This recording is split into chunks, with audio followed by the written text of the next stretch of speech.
السلام على نبينا محمد وعلى آله وأصحابه أجمعين أشهد أن لا إله إلا الله وأشهد أن محمدا عبده ورسوله أما بعد. Continuing in our lessons on the منظومة الآداب of Ibn Abdul-Qawwi Al-Hanbali rahimahullah. We were talking about, in line number 76, we'll start from there, about the etiquette, adab, when it comes to treatment, ilaj, and medicine. And so last week we spoke about different types of rulings, how to go to the doctor, which doctor to pick, etc. Now line 76, inshallah, we'll start from there. The author, he says, وَيُكْرَهُ إِن لَمْ يَسْرِ قَطْعُ بَوَاسِرٍ وَبَطُّ الْأَذَى حِلٌّ كَقَطْعِ مُجَوَّدِ. Now the author, he moves to a different topic. He talks about now a specific illness, and he talks about bawasir. And bawasir, it means hemorrhoids in English. Sickness that you can find in somebody at the end of his colon. Usually you get some kind of pain at the end of the colon. Makes it hard to sit down. Makes it hard to go to the washroom. This is called bawasir. He says here, it's disliked to cut those inflamed veins in the bottom. When you sit down, it's painful. It's called piles in English also. He says, dislike to go to a surgery to cut it, if there's no fear that this is going to spread, this sickness. But when it comes to piercing or popping pimples or wounds, then this is allowed, just as it is allowed in Islam to cut the limb if there is an infection.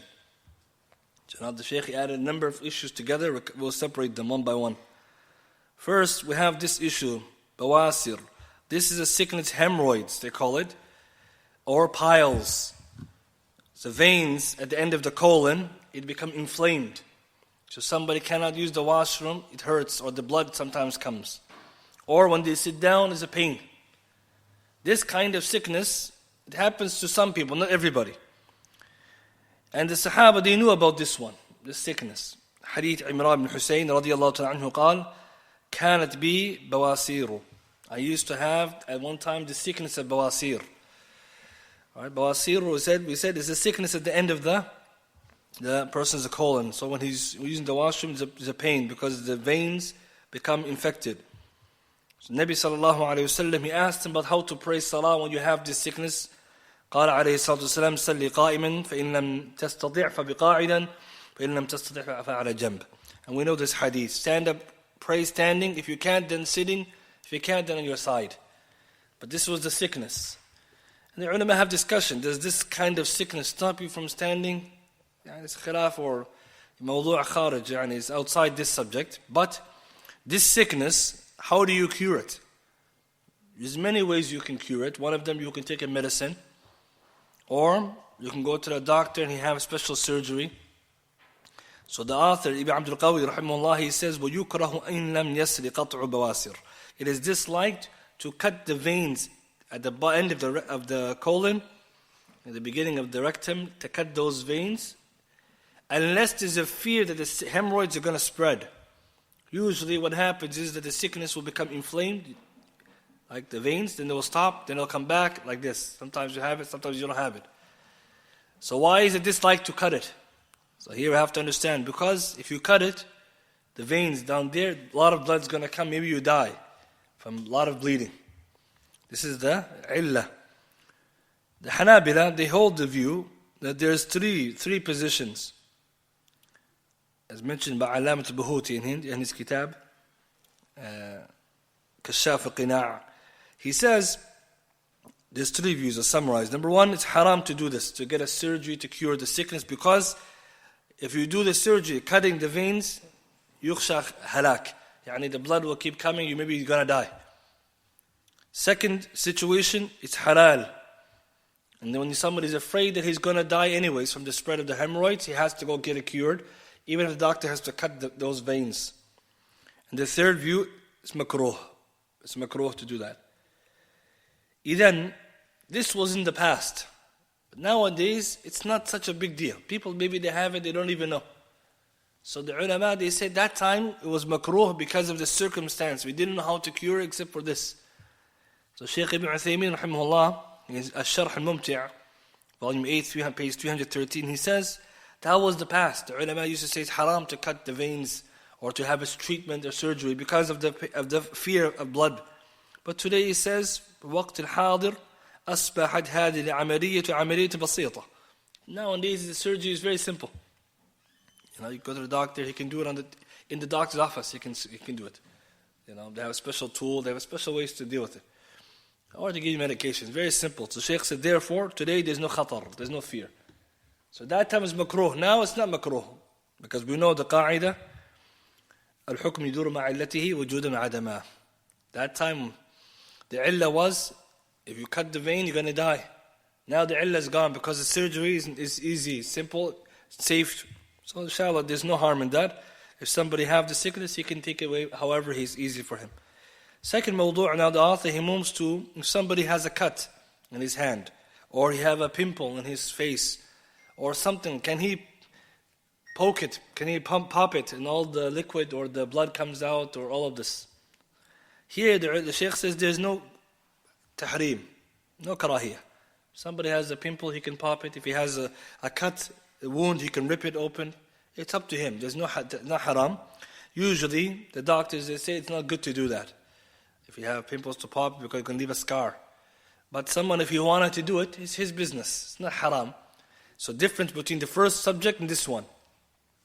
And what's the dalil that you can do that? Because some people, they don't know. They say, oh, the blood's going to come. It's okay. Human blood is not najas. Or if somebody has a big cut, the doctor says don't touch it, then you can't touch it. But if it's a small cut, you just want to take it off yourself, that's your business.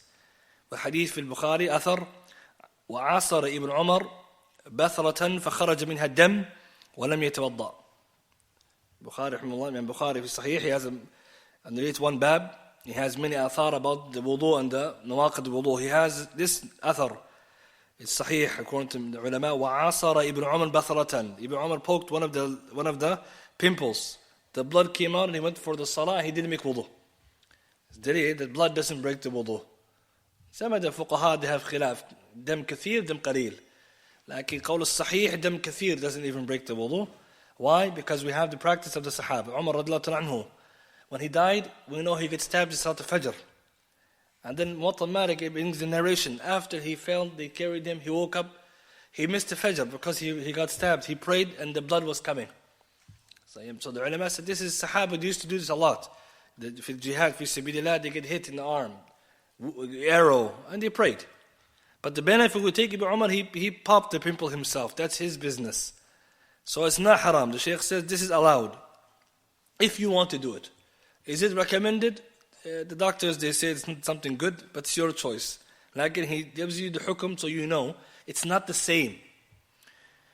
Line 77, now the author, he says, you're also allowed now, if somebody's hand or foot gets sick, a special type of sickness, it get infected, you have to cut the hand. They call it akala in Arabiya, and in English I think gangrene or something like this. The sickness in the hand or your limb become infected. If you don't cut it, it's going to spread. He says, كَقَطْعِ مُجَوَّدِ لِآكِلَةٍ تَسْرِي بِعَضْوٍ أَبْنَهُ إِنْ تَخَافَنَّ عُقْبَاهُ وَلَا تَرَدَّدِ. He says, now if someone has sickness in his hand or his limb, it get infected, you have to cut it. You have to cut it to save the body. And he says, amr, you have to cut it. If you are afraid you will die from it. And then he says, وَلَا تَرَدِّدِ, and don't be hesitant. Few people, they get this kind of sickness. Maybe their foot, usually, or their hand, some kind of infection. And sometimes the medication doesn't work. It just keeps eating from the hand or the limb. So here the ulama say, in this situation, somebody has to cut their limb to save their body. In Sharia, we know, if somebody has one part of his hand or body is injured, in order to save the rest, he has to take some off. This is khaffa darrain. You have to save the life. You can't say, I will let it stay because it's going to spread and you will get all sick and die. So the ulama, they have no problem with this, and that's what the Shaykh says, you have to do it. Lakin now, question comes, what about other type of sickness similar to this? like a cancer or something like this.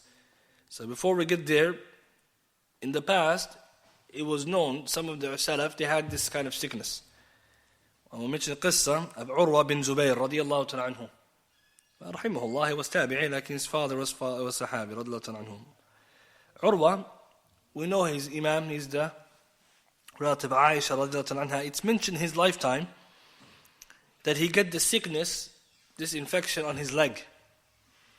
Okay, this in fact happened to his leg. So what happened once, he came to the doctor, they told him, Ala nad'u laka tabiba, shouldn't we call a doctor for you? Because this is serious. If you don't get it done, it's going to spread. So he says, if you want to, okay, bring the doctor. The doctor, they came, and the doctor said, we're going to have to amputate the limb. We have to cut it. He said, but we need you to drink some khamar, so you don't feel the pain. And he was Urwa, he's Imam. He said, I never thought somebody going to drink khamar like this for something like this. I would never in my life do that. And because now it's like the anesthetics. You take this is different, but this one is khamar, actual khamar.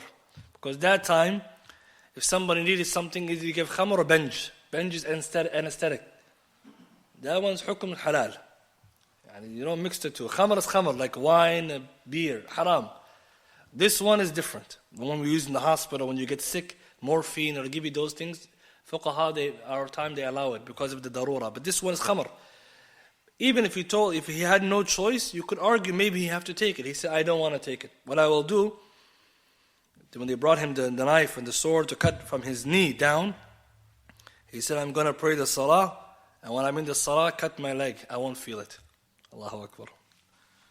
Look at the khushu' he had, rahimahullah. Then he prayed the salah and they cut it, and they cut off the limb now, his leg. And he says here, when he finished, that night, even though he's amputated, he didn't miss his qira'ah fi tahajjud. He still prayed tahajjud that night, even though he's missing the limb. Hakada salaf. These were the salaf of our past, rahimahumullah. And this narration mentioned Ibn Abi Dunya, Kitab Marad wal Kafarat, bi-isnad sahih. So ulama, they use this qissa for many benefits, but one of them we see he had a sickness, he had to cut the limb. Nothing wrong with that. Now, what about today, the cancer?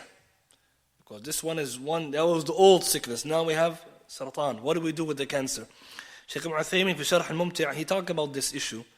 He says some scholars said if the medicine or something is a known, if we have a medicine which is known, and most likely it's going to benefit you, then it's better that we use it. If it's dangerous, then we have to leave it. And then the Shaykh talks about nowadays when somebody has a cancer in one part of the body, a localized cancer. Usually, sometimes cancer could be one part of the body, didn't spread. So the Shaykh says in this case, we know, by permission of Allah, if somebody get that part of his body, his surgery is done to remove it. They can save the whole body. But if it's spread left, it's going to spread in the body. So he says this is known in medicine. We have to cut it, and there's nothing wrong with that. Because you have to save the whole body by removing a part of the body. This is allowed for Sharia. Okay, some people, they don't, when the cancer happens, there's ahkam, there's rulings. For example, chemotherapy and the salah, many things happen. One of them is this one. Can I cut part of my body? Maybe they have to cut some parts and take it out. If to save the body, the Shaykh says, yes, you have to.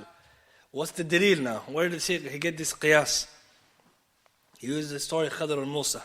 Allahu Akbar. This is qiyas. This is faqih. He said, Qaadir, what did he do? In the qissa in Surah Kahf, when he punctured the boat, he put a hole in the boat of the Masakeen so he can save everybody's boat. He put a hole in it, it's damaging the boat, so they can save the boat so the king doesn't take it. So he said in order to save the boat, he had to put a hole in it. That's taking some from the hole. You have to protect the boat. So when the king didn't take from them, they have the boat still, they fixed the hole. And same with your body. Maybe that part will be missing, but the rest of the body heals. This is the point. And then he mentions also, we know the idea the body is a life, and life takes precedence. One of the maqasid al-sharia is to save the hayat.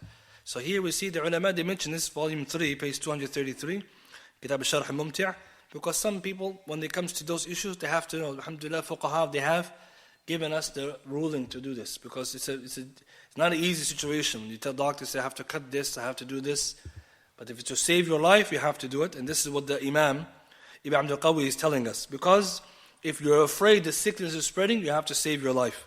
You have to save your life. Hibdul hayat, preserving the life, is one of the most important things in Islam, after the deen. Now the author, he moved in 978, now he talks about a different type of sickness, different type of treatment. وقال وقبل الأذى لا بعده الكي فكرها وعنه على إطلاق غير مقيد. He says now he's talking about al-kay, which is the cauterization. When somebody have a steel, you heat it up and you burn the person's skin to close the wound. Or sometimes you have a pain. Back home they use this a lot. Before they used to, you put in someone's skin, you have burns in their hands to remove the pain. Sometimes maybe punishment too, but usually it's found is a cure, old cure. And usually till now they use it. If somebody has a wound, the doctor he will use a special type of electric cauterizer to close the wound. So he'll melt some parts of the skin to close it. But in the past, how they use it, you have pain, because it's not a cure in the way that it's a cure that we have other things. It will help relieve the pain. You put the heat on some parts of the skin and the nerves, you feel better, the pain will go down. Nabi sallallahu alayhi wa sallam, he didn't like this. He said in the hadith Bukhari that it has a benefit, but I don't like it. So what's the author's view? He says cauterization, al-kay, is disliked before you have a sickness, but not after. Why he made tafriq before and after? I'm going to mention in a second. But there's one riwayah في المذهب Imam Ahmad that Imam Ahmad rahimahullah, he disliked cauterization على إطلاق, unrestrictedly. So remember, Ibn Abdul-Qawwi is Hanbali. So most of the mawaqif is Hanbali, min Hanabila. Almost everything he mentioned. But we mention different opinion sometimes to show you different views. What's the hukum on this now? Hadith Ibn Abbas رضي الله عنهما في صحيح Bukhari قال عليه الصلاة والسلام الشفاء في ثلاثة. Cure is in three things. شربة عسل, right? So a drink of honey or gulp of honey. وشطة المحجم, right? And some cupping, right? And the last one is a benefit. وكية النار. And this is to use cauterization by fire, by way of fire. So you take metal, you heat it up, and then you apply it to the place of pain. قال عليه الصلاة والسلام وأنهى أمتي عن الكي. And I prohibit my ummah from the kay. So he prohibited us. Nahi. So now the nahi here, is it haram, makruh? This is the khilaf the ulama they have. But we know if someone doesn't need it, they shouldn't use it. Because it's a cure. It's not something which is done without a need. So nobody usually does it for no reason. There have to be some alam, pain, something. Otherwise you're just burning your skin. It's ta'adhib. Why would you do that? So the ulama say if it's before the sickness, haram. But after, it's makruh ala sahih. Not haram. Ibn Qayyim, he alludes to this, his point, he mentioned this point. Because the ulama, when they make jam'a adillah, they come to conclusion. All the dalil show us that there's a cure in there, therefore it's makruh. Hafiz ibn Hajar, he says, وَيُؤْخَذْ مِنْ جَمْعَ بَيْنِ كَرَاهِيَةِ وَإِسْتِعْمَارِهِ أَنَّهُ لَا يُتْرَكْ مُطْلَقًا. Nabi sallallahu alayhi wa sallam, one hadith, he actually used it for one sahabi. Or Anas ibn Malik says, I used to use it, and Nabi sallallahu alayhi wa sallam, he knows. So he didn't say anything. So Ibn Hajar says, if you bring all the evidence, it shows, Nabi sallallahu alayhi wa sallam said makruh, but in other places, he knows it's happening, he didn't say it's haram. You make jama' adillah. We said before, the ulama, when you have different views, different dalils, what do? First step, make jama'. If you can't make jama', you see if you can do nasakh, abrogation. And if that's not there, then you do tarjih, one over the other. Means which of the evidences goes over the other. You don't do tarjih without if you can do jama'ah. That's the mushkila. Sometimes you find somebody does tarjih and you can do jama'ah. And jama'ah shows us that's only makruh. Because Nabi sallallahu alayhi wa sallam said, وَأَنْهَا أُمَّتِي. Of riwayah, مَا أُحِبُّ أَنْ أَكْتَوِي. I don't like it. Doesn't mean it's haram. Rasulullah sallallahu alayhi wa sallam didn't like to eat the dab, the sand lizard. Doesn't mean it's haram. So somebody will say, Nabi sallallahu alayhi wa sallam said, I don't like it. But he said he doesn't like something else. Doesn't mean haram. When you say haram, you need dalil qat'i or hujaj is qawiyya. Qawiyya. You don't have here qawiyya, hujaj qawiyya. We have only some karahiyya. Ibn Qayyim, he writes after he brings all the evidence that it's only makruh. It's the ikhtiyar, makruh. And he says, Nabi sallallahu alayhi wa sallam, he said, it's after all these praises for it, he says, and the reason why is important, because someone who doesn't need it, he shouldn't do it. He says, لا يحتاج إليه بل يفعل خوفا من حدوث الداء. If you do it without need, it leads to a sickness. So this is a benefit. That's why the mu'allaf, he says, وَلَا بَعْدَهُ. After you have sickness, it's not makruh, in his opinion. But it's makruh before, because you're going to lead to a sickness. You're going to keep burning your skin, you're going to have a skin problem. But if someone has a pain, you can use it. The best thing is to avoid it, because Rasulullah, he told us not to. And the Sahaba Salaf wouldn't use it unless they needed to. Today we don't use often this kind of treatment. But electric version exists now. You can, they have a one it's not a steel. It's like a plastic, but it gets heated up when you put in the battery or something. From here, the ulama also take benefit. Hadith Imran bin Hussein radiyallahu ta'ala anhu. He says that he used to do this cauterization, and from the miracles or the karamat, we should say karamat of Imran Hussein, the anbiya, the malaika, the angels, they used to give him salam and he used to hear them. It's very important.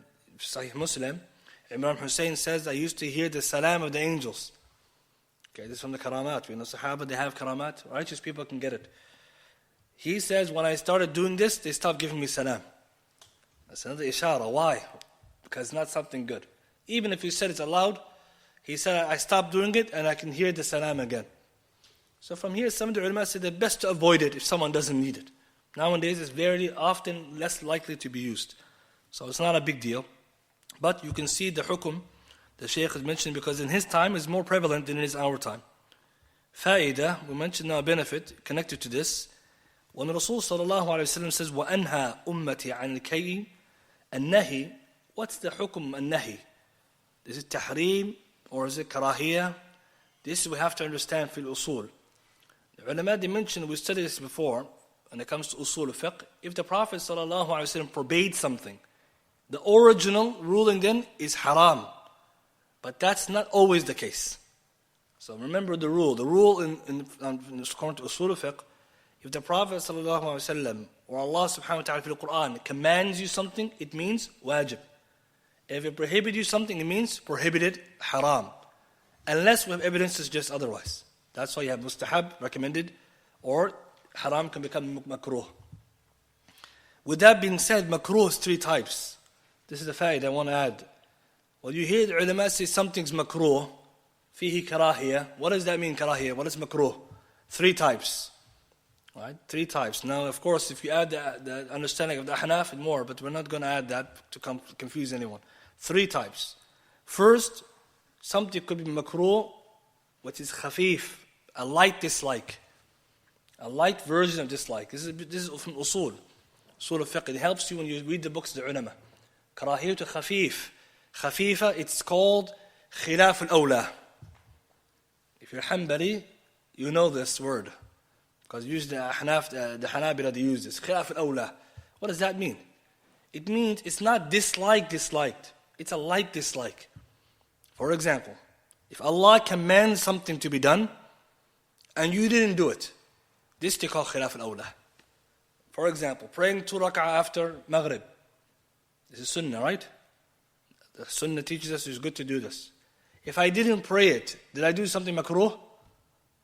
Did I do something makruh?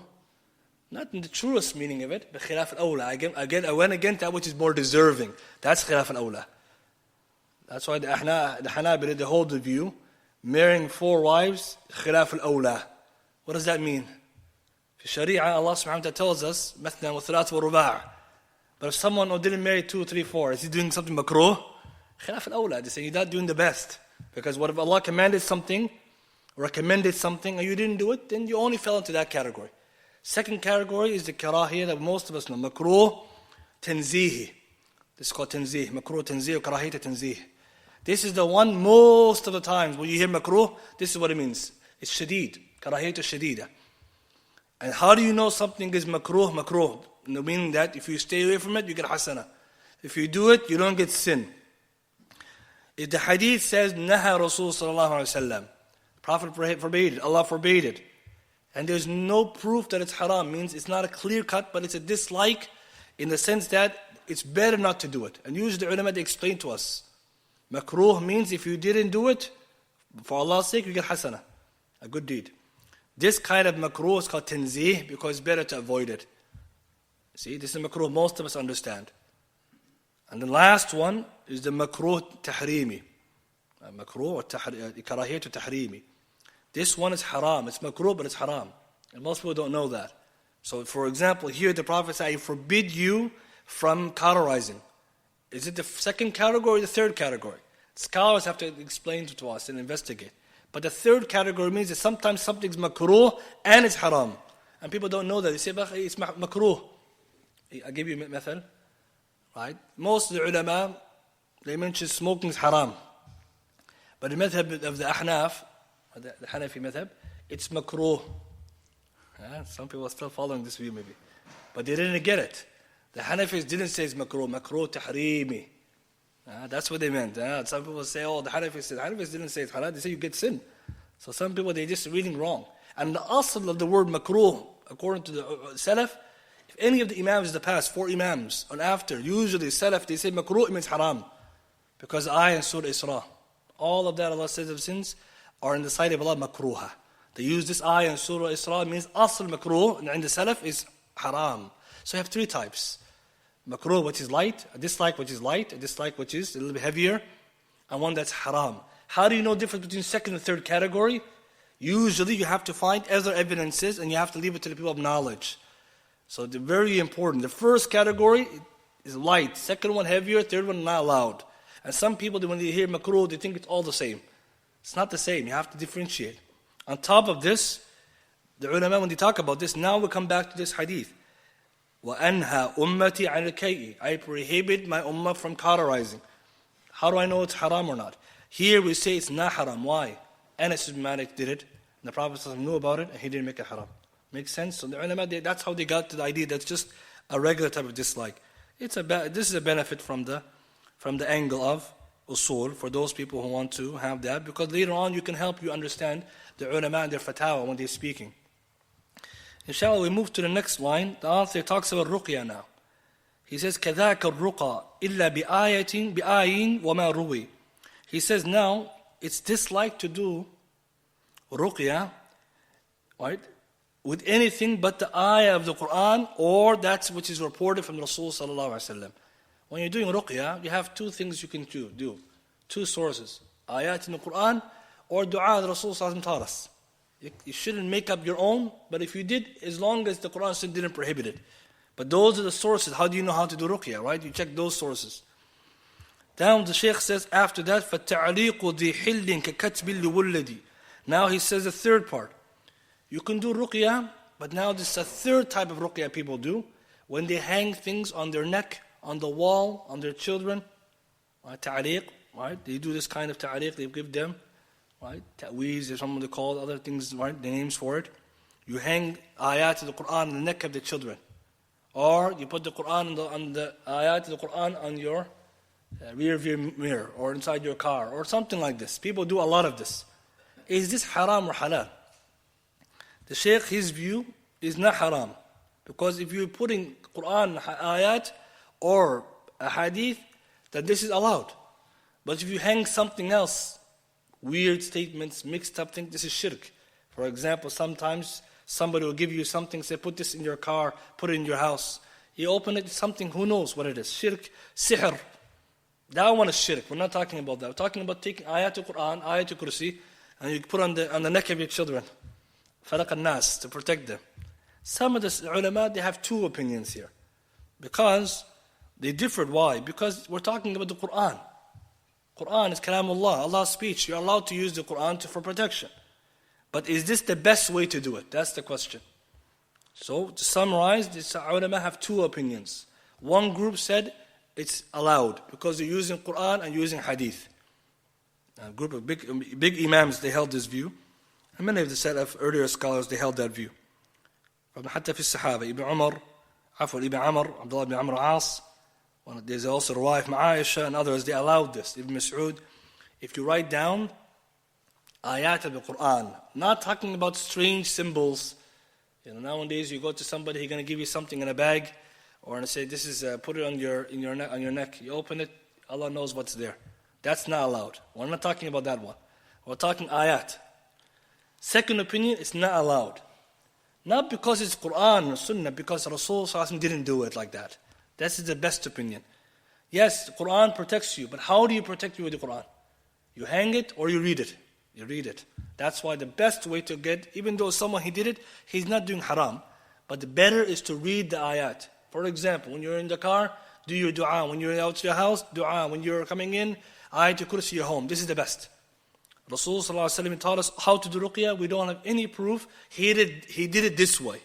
But because the ulama, they have looked at the issue of what you're using, they said it's okay. So the best opinion is to leave it, the safest opinion. But if someone he did it, then it's allowed, but it's not the best opinion because some ulama say it can open the door to other things. For example, you start with ayatul kursi, and maybe you're going to mix, sometimes you mix something else. For example, someone else give you another one. It's not ayatul kursi, it's something else, you don't know. And that's how the door opened now. You go to the sheikh or someone, he give you sometimes Allah knows, sometimes sihr even. Some of them, they're not good people, right? They'll get money from you, they give you anything. So it's best to read the ayat and do the ruqyah as the Rasul sallallahu alayhi wa sallam did it. Somebody may say, how can I do ruqyah? I don't know how to do ruqyah. Ruqyah is not very difficult. Simple, but now we made it very complicated. The basis of ruqyah, you read ayat, read the dua. You could do ruqyah to yourself.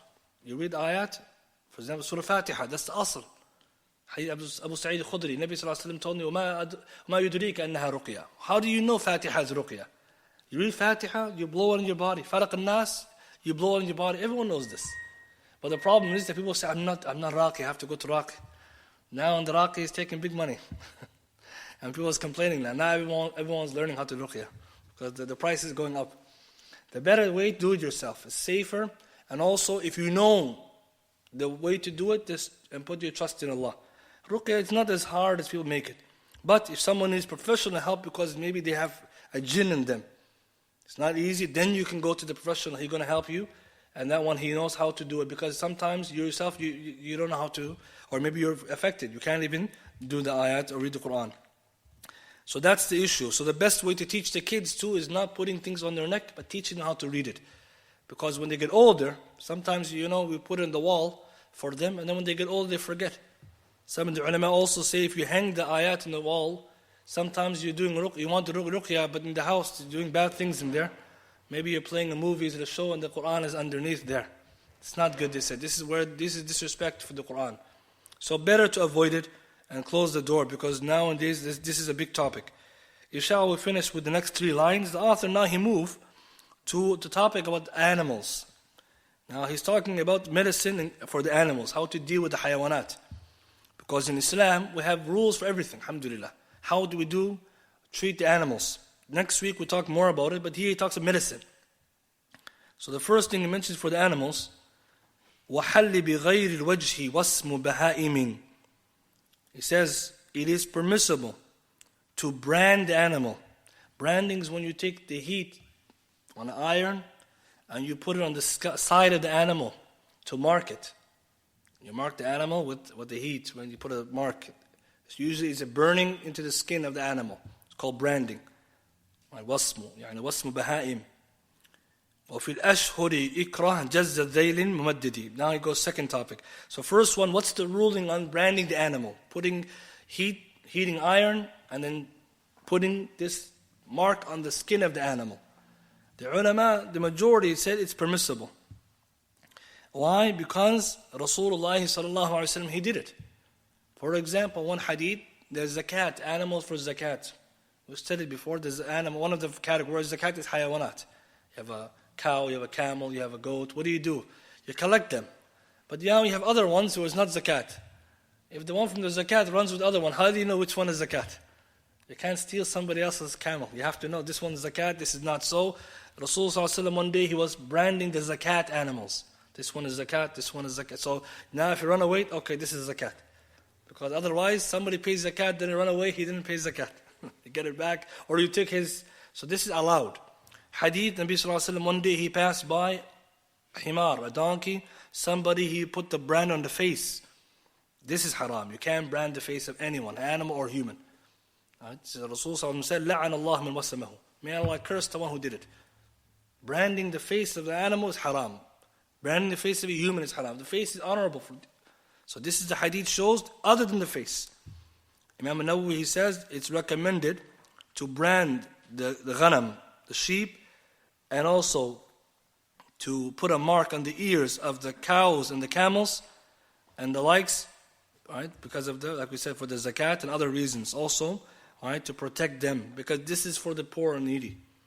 So nobody has a problem with this except for the face. You can't do it. That's a ta'dhib. This is a type of punishment, a muthla, mutilation. So we take a benefit, there's no harm in that. And usually, even now, if you go to the farms, you find all the farmers, they brand their own animals. They put tag on the ear of the cow. Why? Because it's his cow. If somebody can come and steal his cow, he doesn't know which one is. And this is why nobody has a problem with that. But then the second now topic, he says, what about the horse? He says now about the horse has a long tail, or can we cut the animal's tail? Whether it be a horse or another animal, sometimes the hair of the tail is long. He says here, cutting the hair of the tail of the animal, which is long, is allowed if it's not harmful. So if we know the horse has long hair on his tail, usually the leaders or those who take care of the horse, they cut it. Because if it gets too long, it harms the horse. But if you cut the whole tail, the horse can't use the tail to cool down or to put away the flies. So imagine, the ulama, they think about these kind of things. Hayawanat, they have rights in Islam. You can't just cut the whole tail. Or you can't just leave it long, it's harming the animal. Because in Islam, if the horse or your animal, your pet, is sick, you have to give it medicine. If it's something happened to it, you have to go and cure it. It's haqq the animal has over you. So the ulama, they get into this, especially for the farmers. And it says then, likewise, cutting the hair on the neck. Right? This is called the mane of the horse. If it has hair on the neck, are we allowed to cut it? He says, no, you should not cut it, because it needs that for its own protection. Again, if it's something too much hair, it's going to cut it. If it's not bothering the animal, then it's fine. But if it's needed, you can't shave it. Why? Because the horse has the hair there for a hikmah. Allah put it there for a reason. So this is for the people who have animal owners. They have to know those rules. Because you find some people that abuse the animals. Just beating them, breaking things, cutting things. Even till now, as we know, if you go to the farm, other places, you see the abuse of the animals. Allah subhanahu wa ta'ala will ask Yawm al-Qiyamah about someone who abused the animal. Allah will ask us about how we dealt with them. If you killed it for no reason, if you abused it, you didn't feed it. So here, the Shaykh is talking about those things. Then he moves to another topic, which is not related to this. And he says, وَفِي مَا سِوَى الْأَغْنَامِ فَدْ كَرِهُ الْخِصَاءِ. Now he's talking about castrating the animals. Castrating the animals, which is something which the farmers, they do till now. What's the hukm on that?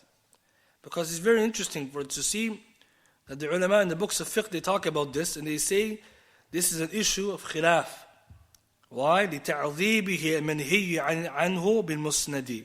Because there's a hadith, Rasul sallallahu alaihi wasallam prohibited us from punishing and torturing animals. Right? So to remove the private parts of the animal, especially the male, is this allowed in Islam or not? Because they do a lot. Castrating the animal is popular in many farms because there's a benefit. But there's also a harm. Aside of the benefit, it helps the meat. It actually helps make the meat richer. And many of you probably didn't know that, but that's why they do it. Right? Especially the ghanam, the sheep. And even they do it for some of the bigger animals, but usually the sheep. And the other part is the harm, the pain. So the ulama have khilaf. Now what do we do here? Harming the animal, benefiting the animal. Which one takes precedence? So they have two opinions, the scholars here. But before we get there, we're not talking about castrating human beings. Absolutely haram. You can't castrate a human being, a'udhu billah. It's animals. But in Islam, some ulama, they said not allowed. So the first group of scholars, they said it's not allowed. Why? Because they said this is harming the animal. It's ta'zeeb. Naha Rasul sallallahu alaihi wasallam an muthla. The Prophet ﷺ generally prohibited mutilation. human beings or otherwise. You can't mutilate a human or animal. So if you're going, you're taking the private parts away from the animal, what benefit? This is harmful. Second group of they also have hadith. Sahih, hadith Ibn Abbas, in Sahih al-Jami', hadith 6960. نهى عن سبر الروح وخصاء البهائم. Nabi sallallahu alayhi wa sallam prohibited tying up animals and starving them, and also castrating them. Shaykh Al-Albani authenticated the hadith. في الموسوعة الفقهية, all the different madhahib are there. The Hanafis, they say there's no problem. The Malikiyya, they hold the view, it's allowed for animals you're going to eat. Otherwise, you're not allowed. Shafi'i have similar view for the smaller animals, but not the bigger ones. Or they say it's allowed for the benefit of eating the animal. And the Hanabila are the ones who mean specifically, they say only the sheep and nothing else. But what's the second benefit of castrating an animal? If you have a bull or a horse, and you don't want the bull to have more children, you need to do something about that. That's one of the problems the farmer has, especially because he can't control it. So some of them, they do this to stop that, or they have some which are and some which are not. So here the ulama have two opinions. The group of scholars says haram, they say this is punishment to the animal. And the second group said there's a maslahah, and in Islam, maslahah, benefit goes over harm. Shaykh Uthaymin has a nice opinion. He says the conclusion, if there's a need for it, you can do it. However, you have to do the surgery in a way that is not harmful to the animal. No pain. If liqa bab maftuh, he mentioned this fatwa. This is a good benefit, because nowadays you can have surgery, you put the animal to sleep, it doesn't feel anything after. Otherwise, you don't need to benefit by doing it if there's no greater benefit. So either maintain the population or the food to benefit from its meat. Because we'll see next week in Islam how we treat the animals. We look at the animals, the benefit towards us first, the humans. Yes, the animals have to be protected, but if there's a benefit for us through them, we can take the benefit. Allah, He allows us to eat from the animals, to take their lives by Allah's permission, to take the skin for our benefit. So some of the people say, how can you do that? It's for our benefit.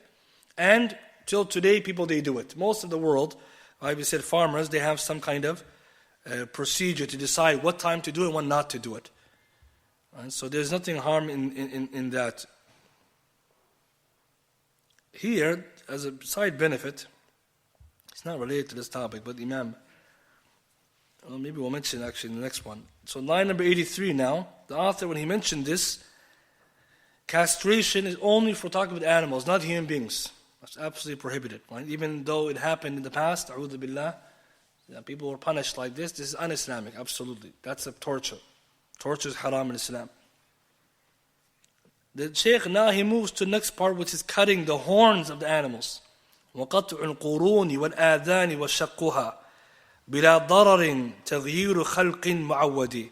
Cutting the horns of the animals. Cutting their ears, splitting the ears. All of this is تغيير خلق الله. Changing the creation of Allah from Allah, how Allah created them. بِلَا ضَرَرٍ. If there's a harm, there's different. If there's no harm, this is mutilating animals.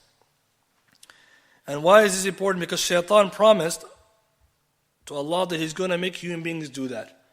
وَلَأَمُرَنَّهُمْ فَلِبَتِّكُنَّ آذَانَ أَنْعَامٍ. This verse, وَلَأَمُرَنَّهُم, I'm going to command them, فَلِبَتِّكُنَّ آذَانَ أَنْعَامٍ. They're going to split the ears of the cattle, means cutting it, leaving it like that. And this was the way of Jahiliyyah. In Jahiliyyah, they would do that. They would take certain animals, like this is for our aliha, our gods, and they would cut the ears for no reason. So this is the type of punishment, and Shaitan inspired them this. And the rest of the verse, it talks about فَلْيُغَيِّرُنَّ خَلْقَ اللَّهِ, and then they will change the creation of Allah. And this is a promise that Shaitan had for human beings too. Some of the ulama in tafsir, they say it includes castration, like we just talked about. So that's one of their proofs as well. وَالْوَسْمِ, also branding or tattooing. Someone says, why is tattooing haram in Islam? فَلْيُغَيِّرُنَّ خَلْقَ اللَّهِ. You're going to change the creation of Allah. Allah created you perfect. فِي أَحْسَنِ تَقْوِيمٍ, and then you came and you drew on your body something. فَالرَّائِ بِقَتَادِ رَحِمَهُ اللَّهِ, he said that tattooing is the kitabat to Shaitan. Shaitan's handwriting. Right? So many people, you wonder what they're doing in their career. Writing this, all this. These are marks of Shaitan. He promised. And now we have it. Along with that is plastic surgery, which is cosmetic. Not corrective. Cosmetic, somebody's changing their face for no reason. Nose, hand. It's called cosmetic. This is not allowed. If it's corrective, somebody broke their nose, or their nose was cut off, they put a new one. This is different. Tafsir. Actually, if you study this chapter, تغيير خلق الله, has many opinions and many qawa'id. It's not black and white. Khilaf kathir. But here we take the benefit. Shaitan will inspire people to do that. So if somebody has a horse, he can't be cutting the tail for no reason, cutting the hair, shaving the horse. This is haram. On top of that, you can't come and then, for example, you have a bull, break the horn, cut it for no reason. If it's bothering it, for example, it's not growing the wrong way, you can cut it for the benefit, to take away from the pain. So in Islam, this is a big chapter because mutilation is haram. And we have to understand, next week when we talk about the animals in more detail, we'll get into this in more detail. Because this topic, a lot of people, they think Islam allows Muslims to do anything they want to the animal. It's not true. We have rules. But we believe in the benefit for the humans, for the animals, as we said. Added to this, one more topic. The ulama from there, they moved into a discussion which is not really to do with this topic, but it's connected. Which is mutilating human beings. So we know in Islam you can't mutilate a dead body. Someone died, you can't come and cut it. And that's why there's a khilaf about the autopsy. Autopsy, when you die, the medical professionals, the coroner's office, they have to cut your body to determine the cause of death. Right? In Islam it's permissible if there's a need. But other than that, you can't just be experimenting on the person. Say, I want to just open the body. The same way if somebody died, even in war. You killed the enemy, you can't come and cut the body however you want. Naha Rasul sallallahu alaihi wasallam. The Jahiliyyah, we know they used to do this. And the Quraysh, they did that against the Muslims. But the Prophet prohibited them from doing the return. This is Islam. We don't do what they do. Because it's considered humiliation. Allah subhanahu wa ta'ala karramna bani Adam. But what is muthla? Some of the fuqaha, they went a little far, especially some of the Shafi'iyya and Hanabila, and they said, now what about putting earrings on the women? This is like subsidiary issue, far'i issue. Some of the ulama says haram even. This qawl da'if, right? It's not a correct opinion, we know this. But where did they get that from? Because if you read the books, you find this. Usually, talking muthla, Ibn al-Jawzi, Imam al-Ghazali, they say it's not allowed to pierce the ears of a young girl. It says, type of muthla, bila haja. Bila nafa'. What benefits to put earring there? So someone, they say this is muthla. Why are you harming the child, putting a hole in the ear? Majority of fuqaha didn't agree. They said, no. This is, first of all, Ibn al-Qayyim says, we can't even go there. Nabi sallallahu alayhi wa sallam's time, the women had earrings, no one said anything. Khalas, taqreer. Nabi sallallahu alayhi wa sallam knew about it, he approved it. Secondly, it's a maslahah. In Islam, we have maslahah, it's okay. So it's interesting when you read that. So if you ever came across that, don't worry, it's not wrong. But this is just an opinion from this qaida, that you're not allowed to mutilate. So they said, what's the benefit? They said, well, some say the benefit is zina. Allah created women to like jewelry. They said they could just wear necklaces and bracelets. This is too much now, this opinion, because the Rasul sallallahu alaihi wasallam, they did it, and he never said anything. In fact, he took the sadaqah from the earrings. If it was a haram, Nabi sallallahu alaihi wasallam, when Salatul Eid, Bilal came and they were giving the women, they're giving the earrings, the sadaqah, he took it. So if it was a haram, Nabi sallallahu alaihi wasallam would have said, A'udhu billah, take it back. Just like when the man, he came with the ring, which was gold, or iron, the Prophet told him not to wear it, for a man to wear the gold. So the man threw it away. See the difference? Something haram, he threw it. This one, they gave it to him, he took it. So of course, this is just a point of reference. If somebody find it, if you read it somewhere, now you know, inshallah, there is nothing wrong. That's the end of the chapter, medication. There's more than this, but the Shaykh, he picked the most important topics, because this one is a Manzumat al-Sughra. Manzumat al-Kubra, he has more issues. And as I encourage the brothers and sisters to study more about those things in Islam, how to do ilaj, cure and treatment, because when you get sick, there's a certain rules for you. And even when it comes to other topics about what is halal, what is haram. So many times, these kind of chapters, this fiqh, some of it is fiqh and some of it is adab.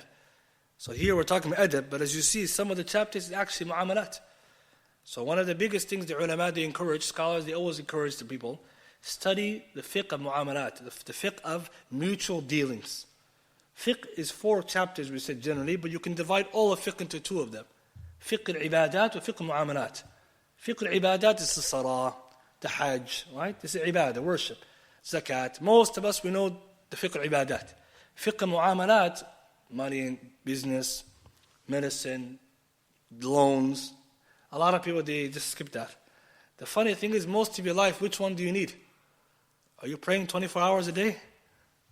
No, right? Most of us are not doing that, right? Maybe you salah, maybe the whole day, 1 hour, 15 minutes, all your salah, 2 hours, but most of the day, what are you doing? You're eating, you're drinking, you're buying, you're selling, you're working, mu'amalat.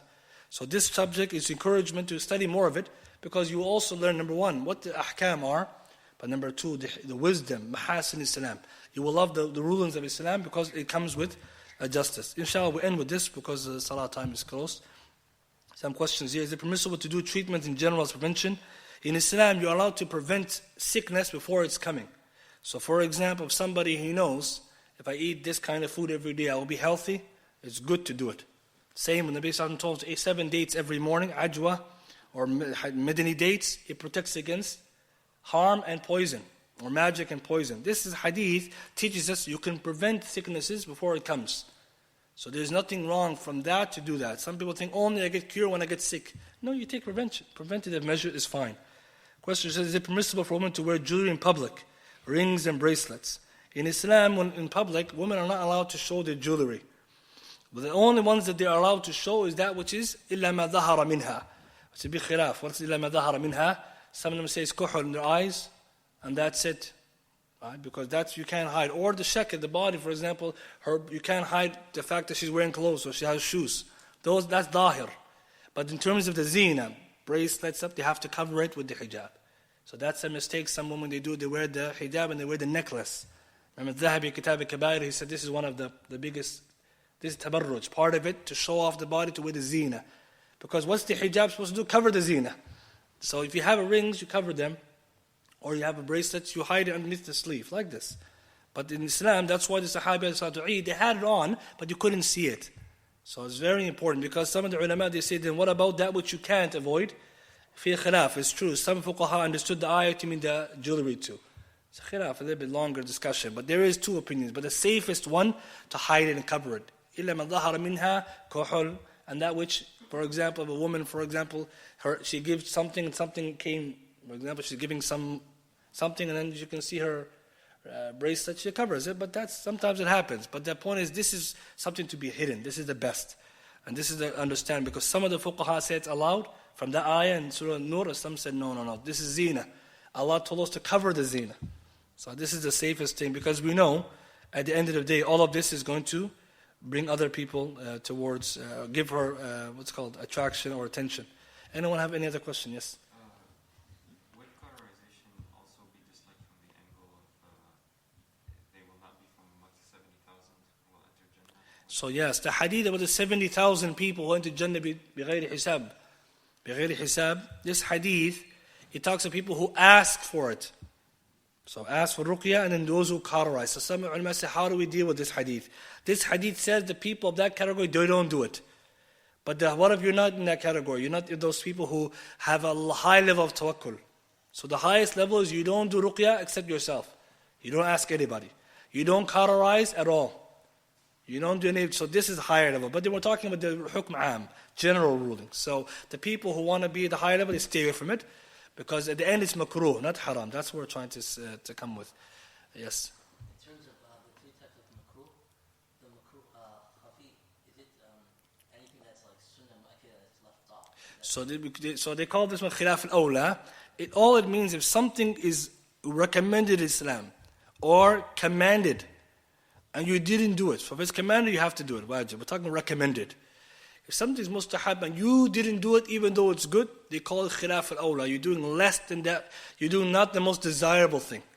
So, because for example, it's not good never to pray sunnah. It's good to pray sunnah prayer, right? So imagine someone who never prays sunnah. Is he doing a sin? He's not doing a sin. What is he doing? Doing something makruh, a light type of makruh. Because there's no hadith that says it is disliked to not pray sunnah. In order to be the second category, you have a clear text that says you should not be do this. For the third category, it should be a clear text that says you're not allowed to do it, and there's a punishment or some other reason to make it more punishable. So the idea is that today some people, they don't get it. Somebody, maybe he prays 5 salah a day, that's it. He doesn't do anything, only fard. He doesn't read that much Quran. He doesn't do the major sins. This person is a good Muslim, he's doing his wajibat. I can't come and say, this guy is falling short. No, he's not doing anything wrong. But you would say it's better for you to do the sunnah. Okay, now you're encouraging. But some people will say this is makruh. You should always pray the salah. No, sunnah is sunnah for a reason. When the hadith says the Prophet prohibited, now you're in the second category. And you have to check, is it the third or second? That's the point. Because again, the ulama, they have certain language. If you don't understand their language, you open the book, it's makruh. And you go tell somebody, stop doing that. I say, what kind of makruh was it? Even us, sometimes you read it, like I said, somebody come and tell you, smoking is makruh. I think, how is makruh? It's going to kill you. You say, no, the ulama says makruh. Okay, 1700 they were saying it's makruh, but even then they said makruh tahrimi. What are you reading wrong? So even us, it helps us to be careful from misunderstanding the ulama, because our job to teach our family the right things. Maybe sometimes we have the wrong interpretation. Any other question? Yes?